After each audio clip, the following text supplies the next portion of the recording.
Welcome back everybody to another episode of Dave's Dinners. I'm your host Dave, and for dinner tonight we are having crispy bacon and cabbage spaghetti.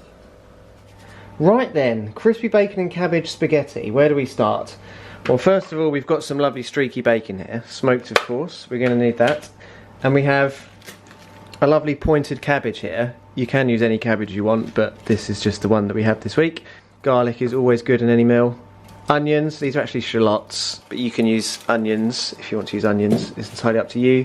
Parmesan again, we used this last week and we're going to use it again this week for pretty much the same reasons. We also have some breadcrumbs. These are gluten-free breadcrumbs. If you don't want breadcrumbs and can't be bothered to go out and buy them, then just ignore them. You don't need them, but it just gives it a little bit of texture on the top at the end. And then finally, once again, we're doing pasta this week. We're having spaghetti though, whereas last week we just had normal pasta.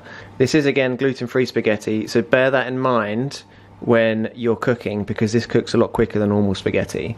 Now I always like to do the prep work before I start cooking anything because then I don't panic and I know exactly what I'm doing.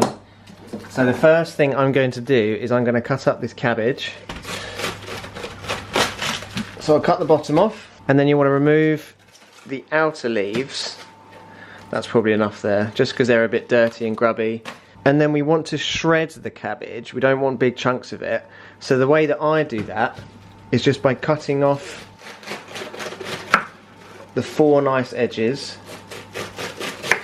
Now to shred the cabbage, it's pretty straightforward really. All you do in this instance is just slice up quite thin slices, just like this.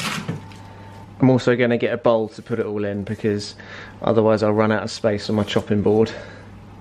And there you go. I can't even fit it in my bowl anymore. We're going to cut the garlic next. And you just kind of want to take the ends off and then give it a bit of a peel. And then boom, there's one. I'm usually quite good at peeling onions, but this one doesn't seem to want to peel. Come on. If you cook from scratch enough, then over time you will learn exactly how you like your meals and you can adapt them to how you like them, and you can add more ingredients you like and less of what you don't like, because any dish can be adapted to your own taste buds. Right, so now we've peeled the shallots, we just basically want to chop these up quite finely. We don't really want big chunks. So I find the easiest way is just cut them in half and then do it this way. I don't care how you cut them up. You can use a wooden spoon if you want, or you can ask your dog to do it. I really don't care, I'm not going to judge you, as long as you get them cut up. Right, so now we have all the prep work done, it's time to start cooking. And the first thing I'm going to do is get this out of the way, to make room. I am then going to put the bacon on a baking tray. We always use foil because then you don't have to wash up the tray. Cooking hacks. There are of course different ways to make crispy bacon. You can do it in a frying pan if you want to, or grill it, but I find doing it in the oven is easier and much cleaner, so you don't have to tidy up so much.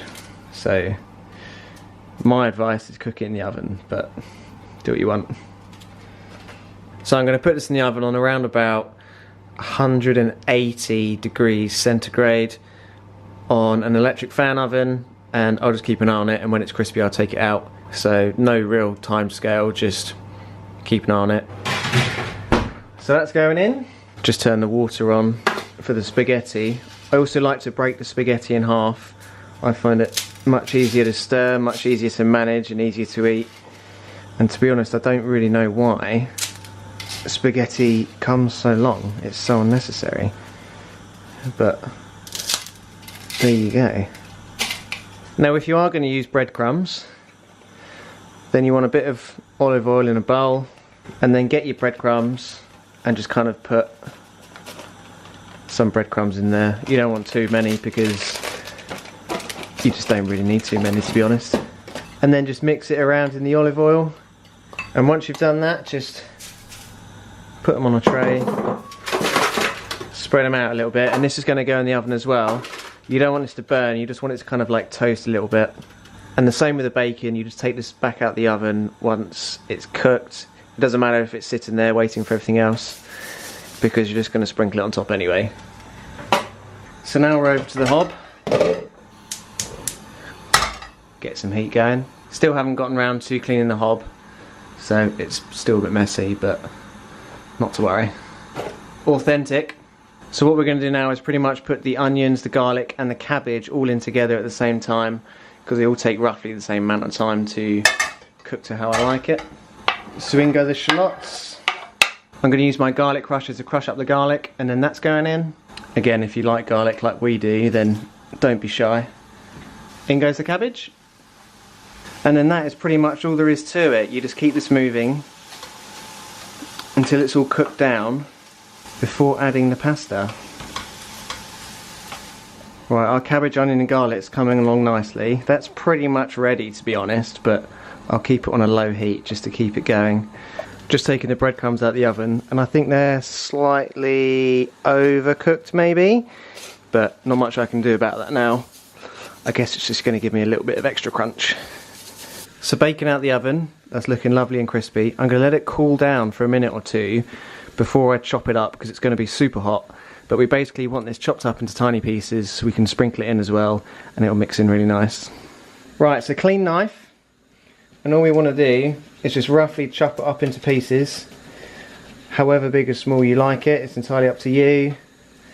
I'm just going to do it like this. So I'm just going to put the bacon into the cabbage and just stir it in until the pasta's ready, which it pretty much nearly is. Keep that going on a very low heat. I think the pasta's ready, so I'm going to go and drain that in the sink. Pasta goes in, or spaghetti should I say, and then put your parmesan in. This is 60 grams of parmesan, probably a bit excessive, but we like parmesan, so there we go. Now we just need to stir this all together and mix it all up. Lovely jubbly, look at that.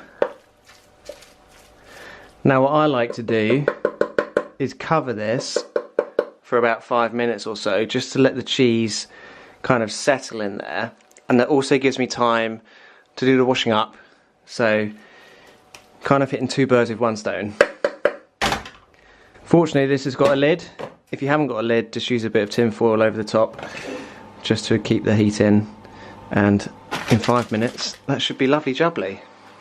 So here we go. Oh, look at that. You're probably thinking that's an awful lot of food for 2 people, and yeah, you're probably right, but I'm really hungry, so there we go. So now we need to do is put your breadcrumbs on the top. If you made too many breadcrumbs, then don't worry, you can always throw them away. So there you go, that is it. It looks a bit weird with the breadcrumbs on top. Yeah. A lovely crispy bacon and cabbage spaghetti with some burnt breadcrumbs.